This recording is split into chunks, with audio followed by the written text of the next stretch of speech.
দেখছেন সবার খবর, সবার নজর, বার্তা এক নজর। হুগলি জেলার শ্রীরামপুর বিধানসভা কেন্দ্রের বিধায়ক ও মন্ত্রী ভাস্কর ভট্টাচার্য সাংবাদিকদের মুখোমুখি। আলাদা আলাদা মন্ত্রী আছেন, আমার মনে হয় আপনারা তাদেরকে জিজ্ঞেস করলে এটা অনেক ভালো হবে, যেহেতু আমি একটা জায়গায় সীমাবদ্ধ হয়ে গেছি এখন। আগে যখন আমার দপ্তর ছিল না, আমি সব ব্যাপারে আলোচনা করতে পারতাম এমওএস হিসেবে, কিন্তু এখন আমার সেটা করা উচিত না। তবে এটা ঠিক, আমি আপনাদের অ্যাসিওর করতে পারি যে যারা যারা আমাদের মন্ত্রী আছেন সবাই পশ্চিমবঙ্গের মুখ্যমন্ত্রীর নির্দেশে সঠিক দিকে পজিটিভ চিন্তা ভাবনা নিয়ে এগোচ্ছে এবং এগোচ্ছে।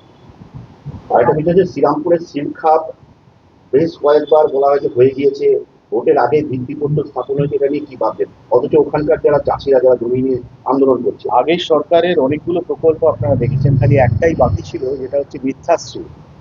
তো সেই মিথ্যাশ্রীটা আমরা তাদের দিয়েছি এবং তার বলেই আজকে তারা বাইরে বেরিয়ে চলে গেছে।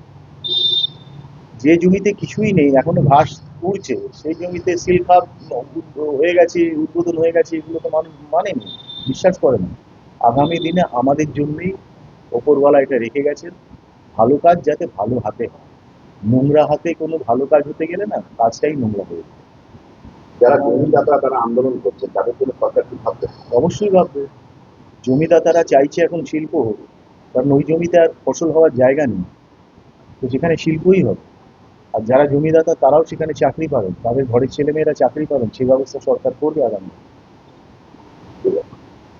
বিভিন্ন পৌরসভার পাশাপাশি শোনা যাচ্ছে, আপনারা এখনো দেখেছেন যে আমি সেই নিয়ে কোনো আলোচনা করিনি, এই কারণে দুর্নীতি দেখার দায়িত্ব আমার নয়। তদন্ত করে যেটা বেরোবে, যেটা সঠিক হবে, যখন সেটা সামনে আসবে তখন আমি সেই ব্যাপারে বলবো। কিন্তু কোনো দুর্নীতিকে আমরা প্রশ্রয় দেবো না, সে শ্রীরামপুর মিউনিসিপ্যালিটি হোক, রিষড়া মিউনিসিপ্যালিটি হোক। প্রশাসন তার নিজের মতন কাজ করছে। আমরা প্রশাসনকে বলেছি ইমিডিয়েট ইন্টারিম অডিট করতে হবে প্রত্যেকটা মিউনিসিপ্যালিটিতে। অডিট শুরু হয়ে গেলে সেখান থেকে সবকিছু বেরিয়ে আসবে। অডিট মানে শুধু অ্যাকাউন্টসের অডিট না, প্রতিটি দপ্তর, প্রতিটি কাজ তার অডিট। সেই অডিট থেকে যা রিপোর্ট আসবে, সেই রিপোর্ট যখন আসবে সেই নিয়ে আমরা আলোচনা করছি। কালকেই দেখা গেল একজন রিসার্চ কাউন্সিলর অ্যারেস্ট হয়েছে দুর্নীতি এবং তোলাবাজি বিভিন্ন সেক্ষেত্রে তাকে ডিমোশন হয়েছে, অ্যাসল্ট হয়েছে। এটা থেকেই তো প্রমাণিত হয় যে প্রশাসন এখন মুক্ত হস্তে, খোলা হাতে, খোলা মনে নিজের কাজ করছে আইন অনুযায়ী। তো আইন অনুযায়ী যেটা হবার সেটা হবে। দুর্নীতি কেউ করলে তাকে তো ধরা পড়তেই হবে, তাকে জেলেও যেতে হবে। তো সেখানে আলাদা করে তো আমাদের কিছু বলা নেই, কারণ আমাদের ব্যক্তির উপর রাগ নেই, সিস্টেমের উপর রাগ। দুর্নীতি যে করবে সে যেই হোক, তার অবস্থা একই হবে। ঠিক আছে? দাদা, দপ্তর বন্টনের পর কি ভাবছেন? আপনার যে দপ্তরগুলো আপনি পেয়েছেন, যে দপ্তর পেয়েছি সে দুটো দপ্তরই খুব ইম্পর্টেন্ট। একটা হচ্ছে পাবলিক হেলথ ইঞ্জিনিয়ারিং, আর একটা হচ্ছে লেবার। তো পাবলিক হেলথ ইঞ্জিনিয়ারিং এমন একটা দপ্তর যেটা সারা পশ্চিমবঙ্গের একদম প্রান্তিক মানুষের ন্যূনতম চাহিদা যা তার সঙ্গে যুক্ত, এবং সেখানে অনেক টাকা কেন্দ্রীয় সরকার দিয়েছে, খরচা করেছে এখনো পর্যন্ত। আমি দপ্তরের আধিকারিকদের সঙ্গে বসে তাদের সঙ্গে আলোচনা করলাম, তাদের কাছ থেকে সব জানলাম কিভাবে কাজ হয়েছে, কিভাবে হচ্ছে এবং আগামী দিনে কিভাবে হবে, তার একটা দিক নির্দেশ আমি দিলাম। এবং তার সঙ্গে সঙ্গে এটাও আপনাদের মাধ্যমে জানিয়ে রাখতে চাই যে অনেক জায়গায় আমরা দেখেছি যে এটা মনে হচ্ছে আমার যে অনেক দুর্নীতি আছে এর মধ্যে। সুতরাং প্রতিটি জায়গায় কিন্তু আমরা পুঙ্খানুপুঙ্খ দেখব, কোথাও যদি সেরকম কিছু থাকে তাকে কিন্তু সামনে নিয়ে আসার দায়িত্ব আমাদেরই থাকবে মানুষের সামনে। আর বাকি রইল আগামী দিনে যা কাজ, সেই কাজটা টাইম বাউন্ড হতে হবে, সময়ের মধ্যে করতে হবে, এবং প্রয়োজনে আমাকে ফিল্ডে যাওয়ার দরকার হলেও আমি ফিল্ডে গিয়ে চেক করবো যে আসল কাজটা হচ্ছে। আরেকটা হচ্ছে আমাদের এলাকাতে কিংবা রাজ্যের বিভিন্ন প্রান্তে বহু দুর্নীতি রয়েছে এবং সেগুলো কোনোটা চলছে কোনোটা চলছে না, বিভিন্ন সেক্ষেত্রে আপনি কি ভাবছেন শ্রমিকদের জন্য? আমরা প্রত্যেকের জন্যই ভাবছি, শ্রমিক এবং মালিক দুপক্ষকেই একটা ইন্ডাস্ট্রিকে বা একটা সরকার যখন ইন্ডাস্ট্রিয়ালাইজেশনের দিকে এগোয়, দুপক্ষকেই দরকার হয় এবং দুজনের জন্যই আইনও রয়েছে। সেই আইন অনুযায়ী আমরা চলব। কোথাও যদি আইনের কিছু সুবিধে দেওয়ার দরকার হয় সেটা সরকার দেখবে, কিন্তু মালিকের প্রয়োজন যেমন তেমনি শ্রমিকেরও প্রয়োজন, কেউ কাউকে বাদ দিয়ে চলতে পারে না। তো মালিকেরও যেমন দরকার যে শ্রমিকের যা প্রয়োজন, তার যা ন্যূনতম চাহিদা সেগুলোকে দেখা, তার ইন্টারেস্টকে দেখা, তেমনি শ্রমিকেরও দরকার আছে আমার যে কারখানা, আমার যে শিল্প, যাকে কেন্দ্র করে আমার রোজগার হচ্ছে, তার স্বার্থটাকেও দেখা।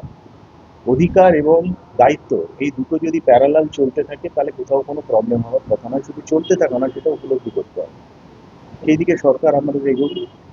কারণ আমাদের যিনি আছেন লেবার মিনিস্টার অর্জুন সিংজি, তার সঙ্গেও কাল মিটিং হয়েছে, আধিকারিকদের আমি ছিলাম। তিনিও স্বীকার করেছেন যে যেখানে যেখানে শ্রমিকদের বঞ্চনা হচ্ছে সেটা আমরা পরিষ্কার দেখব। যেমন আমি উদাহরণ দিচ্ছি, অনেক ট্রাইব্যুনাল আছে, লেবার ট্রাইব্যুনাল, যেখানে জাজ নেই, তো সেখানে কালকেই ডাইরেকশন দেওয়া হয়েছে যে ইমিডিয়েট জাজ আনতে হবে যাতে ট্রাইব্যুনাল ঠিক মতন চলে। আর অনেক কিছু জিনিস আছে যেগুলো কিন্তু আগেই মিটিয়ে নেওয়া যায় ট্রাইব্যুনালে যাওয়ার আগেই, সেদিকে আমাদের সরকার পদক্ষেপ নেবে। তবে এর ধরে একটা কথা বলছি যে মুসলিমদের 20 কোটি টাকা গ্র্যাচুইটি দিয়ে এখনো বর্তমানে দীর্ঘদিন ধরে সেই হ্যাঁ, ব্যাপারটা আপনি সেই ব্যাপারটা আমরা নিশ্চয়ই দেখবো, কারণ গ্র্যাচুইটি এবং পেনশন, তার সঙ্গে সঙ্গে ইএসআই আর প্রভিডেন্ট ফান্ড, শ্রমিকদের যে এই ন্যায্য পাওনা, এটা আমরা যাতে দেখবো ঠিক মতন সরকারি দপ্তরও জমা পড়ে এবং তারা যাতে পায়। একটা সিঙ্গুর নিয়ে আপনি কি চিন্তা ভাবনা করছেন? আমি কেন, আমার সরকার আগেই ডিক্লেয়ার করেছে সিঙ্গুরে শিল্প হাব হবে, এবং আমাদের হুগলি জেলায় 16 জন বিধায়ক, একটা স্ট্রং ইউনিটি আছে আমাদের। আমরা সবাই চাইবো যে এই শিল্প হাবটা সিঙ্গুরে হোক, এবং সেটাকে কেন্দ্র করে আমরা হুগলি জেলা শুধু নয়, সারা পশ্চিমবঙ্গে একটা শিল্পায়নের যে হাওয়া, সেই হাওয়াটা আমরা বইয়ে দেবো, এবং যেখানে সাধারণ যারা মানুষ, যারা শিক্ষিত বেকার, যারা অল্প শিক্ষিতও বেকার, তাদেরও যাতে একটা চাকরির সুযোগ হয়, তাদের যাতে আগামী দিনে পরিযায়ী না হতে হয়, তার দিকে আমাদের সরকার দৃষ্টি রাখবে। ইকোনমিক্স গাইডলাইনে যেটা আমরা জানি যে শ্রমিক সংগঠনগুলি যেমন দিল্লিতে কিছুদিন আগে বিক্ষোভ হয়েছিল ময়না বাড়ানোর ভিত্তিতে, তাদের দাবি হচ্ছে বহিরাগতরা এখানে ম্যানেজমেন্টের উপর চাপ সৃষ্টি করছে। এই বহিরাগতদের বাইরে বের করার ব্যাপারে আপনার কি ভূমিকা থাকবে? দেখুন, আমি যতক্ষণ না পর্যন্ত ম্যানেজমেন্ট এবং শ্রমিকদের সঙ্গে বসছি, তাদের কাছ থেকে শুনছি, আমি কোনো টিভি চ্যানেল বা কোনো বাইরের কোনো খবর শুনে আমি আমার ডিসিশন দেবো। আমি নিজে বসবো, নিজে শুনবো, তবে আমি চক্ষু কর্ণ নাসিকার ভঞ্জন করে আমি তার ডিসিশন। বিগত সরকার বিগত সরকারের আমলে এই সময় তার আগে বামের আমলের সময় বিগত সরকার টাটাকে এখান থেকে যেভাবে তাড়িয়ে দিয়েছিল চাষের জমিতে কারখানা করতে দেবে না বলে, সেটা কতটা কি ক্ষতি হয়েছে বা এখন কি অবস্থা সেটা দেখতে হবে? কতটা ক্ষতি হয়েছে সেটা তো এই সরকারের চলে যাওয়া থেকেই পরিষ্কার, এ তো আমাকে আলাদা করে বলতে হবে না। সুতরাং এই ক্ষতিপূরণ করার দায়িত্ব এখন আমাদের ঘাড়ে এসে পড়ছে, সেই দিকে আমরা এগিয়ে যাচ্ছি, সেটাই আমাদের লক্ষ্য।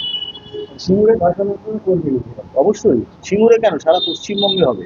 হাওড়াতে অলরেডি আমুল ফ্যাক্টরি আসছে, তার শিলান্যাস হয়ে গেছে, 600 কোটি টাকার ইনভেস্টমেন্ট, দুধ, পনির, মাখন, ঘি ভরে যাবে ছেলে মেয়েদের ঘরে ঘরে। আরেকটা বিষয় যে শ্রীরামপুরে ওনাকে বলতে দিন একবার। শ্রীরামপুরে